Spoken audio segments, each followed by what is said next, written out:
मिथिलेश पाल को मिली विजयश्री, बोली सीएम योगी और जयंत के भरोसे किया जीत का इंकलाब बुलंद, क्षेत्रीय मतदाताओं का जताया आभार।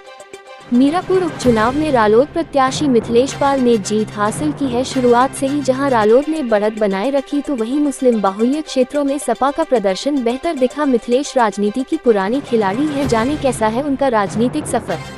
मिथिलेश पाल के साथ समर्थक जीत के जश्न में दिखे आगे।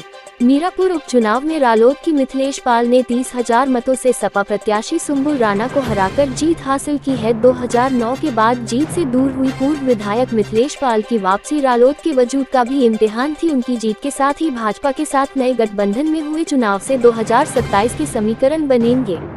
कुल 30,426 वोटों के अंतर से मिली जीत। रालोद प्रत्याशी मिथिलेश पाल ने 30,426 वोटों के अंतर से सपा की सुंबुल राणा को हरा दिया है। मिथिलेश को 83,852 वोट मिले, जबकि सुंबुल राणा 53,456 वोट ही हासिल कर सकी। मिथिलेश पाल उपचुनाव जीतकर दूसरी बार विधानसभा पहुंची है। इससे पहले साल 2009 में भी वह मोरना से विधायक रही है। चुनाव प्रचार के दौरान जयंत चौधरी व मिथिलेश पाल ने बसपा प्रत्याशी की जमानत जब्त। बसपा प्रत्याशी शाहनजर 3,189 वोट मिले और उनकी जमानत जब्त हो गई। आसपा के जाहिद हुसैन 22,444 वोट मिले। चौंकाने वाली बात ये रही कि एएमएम के प्रत्याशी अरशद राणा को 18,867 वोट मिले। सपा की हार की मुख्य वजह ओवैसी फैक्टर बन गया। 12 चरण की गिनती पूरी, आरएलडी 18,000 वोटों से आगे, सपा पिछड़ी, बीएसपी चौथे नंबर पर। रालोद प्रत्याशी मिथिलेश पाल ने योगी और जयंत के भरोसे की जीत। मिथिलेश पाल मीरापुर की नवनिर्वाचित विधायक मिथिलेश पाल ने कहा कि उनकी जीत सीएम योगी आदित्यनाथ और रालोद अध्यक्ष एवं केंद्रीय राज्य मंत्री जयंत सिंह के भरोसे की जीत है। चौधरी अजित सिंह ने उन्हें हमेशा राजनीति में आगे बढ़ाया। चुनाव के नतीजों की परवाह नहीं की। 2009 में चौधरी अजित सिंह ने टिकट दिया था। चौधरी चरण सिंह की नीतियों पर चलते हुए वह हमेशा किसान मजदूरों के हित की लड़ाई लड़ेंगी। रालोद प्रत्याशी मिथिलेश पाल ने देखा है राजनीति का लंबा सफर।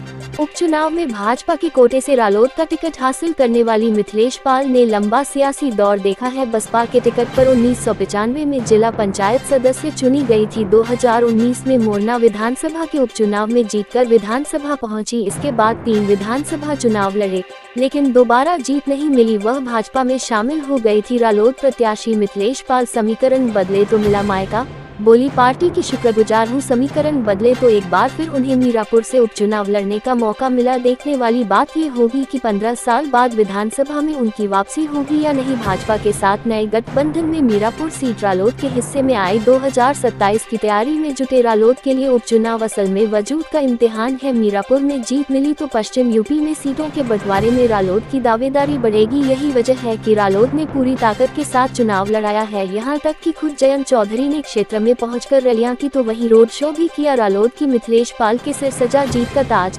30,000 मतों से सुंबुल को हराया। हार जीत अपनी जगह, बातचीत अपनी जगह। मतगणना स्थल पर साथ नजर आई सपा रालोद प्रत्याशी। जहां एसओ ने तानी थी पिस्टल, वहां रालोद ने भरी रफ्तार। सपा की धीमी चाल, जाने ताजा हाल। सपा प्रत्याशी सुंबुल राणा प्रत्याशियों की धड़कन तेज। नन्हेरा से मतों की गिनती होगी शुरू। सीकरी में साफ हो जाएगी तस्वीर। प्रकृति की घटनाओं के बीच एक लय और पैटर्न। शुरुआत खुद के अन्वेषण से मतगणना आज। रालोद और सपा की टक्कर तोहिदा के साथ कादिर, एसओ के साथ आए ब्राह्मण लोकसभा में चुके। उपचुनाव में टन्हेरा ने लगाई छलांग। इस दौरान मिथिलेश पाल समर्थकों में भारी खुशी देखने को मिली। Bureau report CA7 news, Muzaffarnagar, Uttar Pradesh. करने का मौका मिला है। जयंत चौधरी के फैसले को कैसे देखते हैं और जिस तरह से चुनावी परिणाम आपके पक्ष में आए?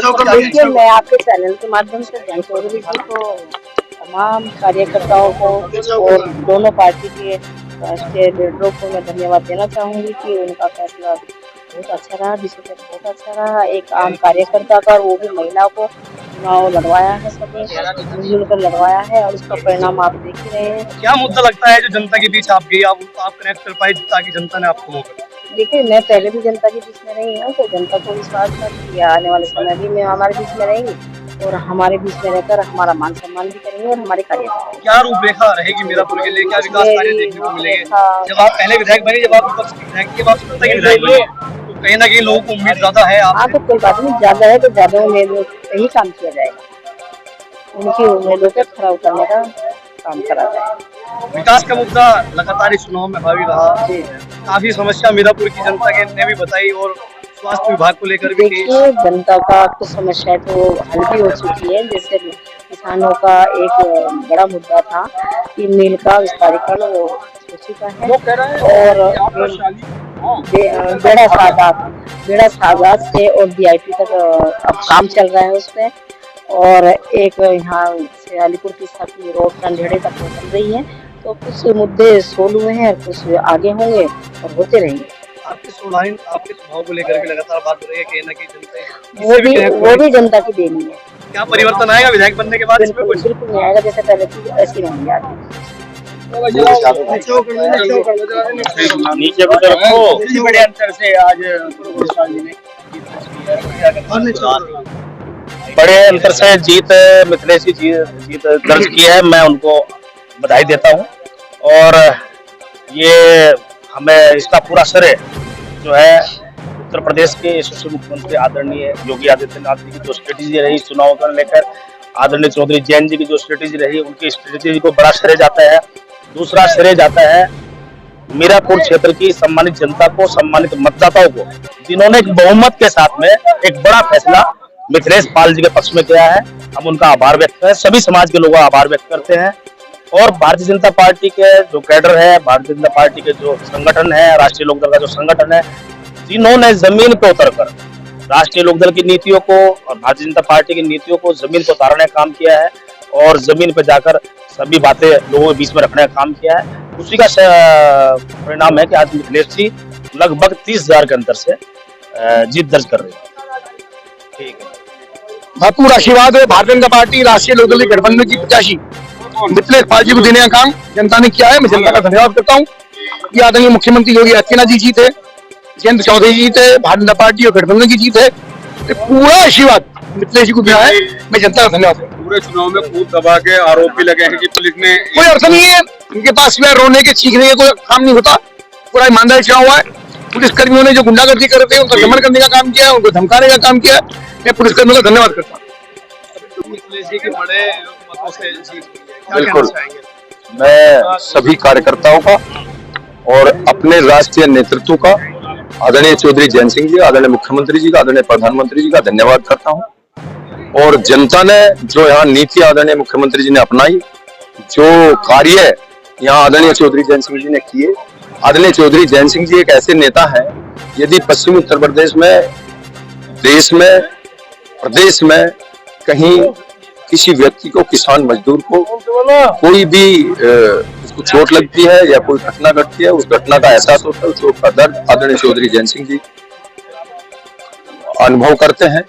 और उसी का करिश्मा है कि वो हमेशा जनता के बीच की आवाज उठाते रहते हैं, और उसी का करिश्मा है कि यहाँ की जनता ने उनको इतना अपार बहुमत देकर उनके प्रत्याशी को यहाँ से जिताया। संजय जी, चुनाव के दौरान बहुत सारे आरोप की स्थिति बनी रही है। देखो, उसके इतना बड़ा अंतर से चुनाव जीते हैं, क्या कहना चाहिए? विपक्ष, अरे आपको पता था उनके नीचे की जमीन खिसकी हुई थी, उन्हें कुछ न कुछ इस पे कहना था, और इससे बड़ा हथियार और कुछ नहीं होता। शासन पे, प्रशासन पे इल्जाम लगाया जा, सीधा इल्जाम है, डायरेक्ट तो लगा नहीं सके थे। उनको पता था कि ऐसा होना है, इसीलिए वो चुनाव से भाग रहे थे। 3 बार मैंने भागते हुए देखे। जब 13 तारीख का चुनाव घोषित कर दिया चुनाव आयोग ने, और यहाँ की जनता ने कहा कि भाई ये ऐसा पर्व है जो लगभग 5000 साल से यहाँ आयोजित होता है, गंगा मैया का इतना सम्मान है, उस गंगा मैया के सम्मान पर सब नहाने जाएंगे तो वोट नहीं डालेंगे, तो वो बात मान ली। तो विपक्ष वालों ने बड़ी बड़ी बात करी, तो यानी कि वो दिल्ली की तरह ताल में बैठे थे, अब कहीं ना कहीं तारा जुगाड़ बैठ जा।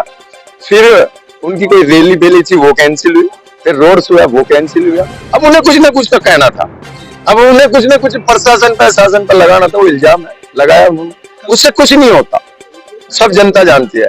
जनता ने मोहर लगाई है और इतने बड़े मार्जिन से जिता दिया है, उनको अपने आप पता चल जाएगा क्या था। जिस महिला ने सामना किया उसको, देखो, मैं आदरणीय अखिलेश यादव जी पे कुछ नहीं कहना चाहता, मैं तो सिर्फ जितनी मेरी नॉलेज है मैं इतना बताना चाहता हूँ, भाई निष्पक्ष और पारदर्शिता से चुनाव होना चाहिए। वो उसी निष्पक्षता से, पारदर्शिता से चुनाव चल रहा था, और यदि कोई उसमें विघन डालना चाहेगा और अपना आईडी भी सही तरीके से नहीं दिखा पाएगा और पुलिस पे पथराव करने का भी प्रयास करेगा, तो ये तो हमारा संविधान है। पुलिस को किस लिए बनाया गया? वो जनता की सुरक्षा करे और अपनी भी सुरक्षा करे। जब उनपे पत्थर फेंके जाएंगे तो क्या करेगा? वो तो वो है। मैं आदरणीय अखिलेश यादव जी पे नहीं बोलना चाहता हूँ उन्होंने क्या क्या नहीं कहा, लेकिन जो वहां हुआ मैं बता रहा हूँ, वहां निष्पक्ष चुनाव हुआ है, पारदर्शी का चुनाव है, उसमें कोई किसी का कोई फर्क नहीं आया।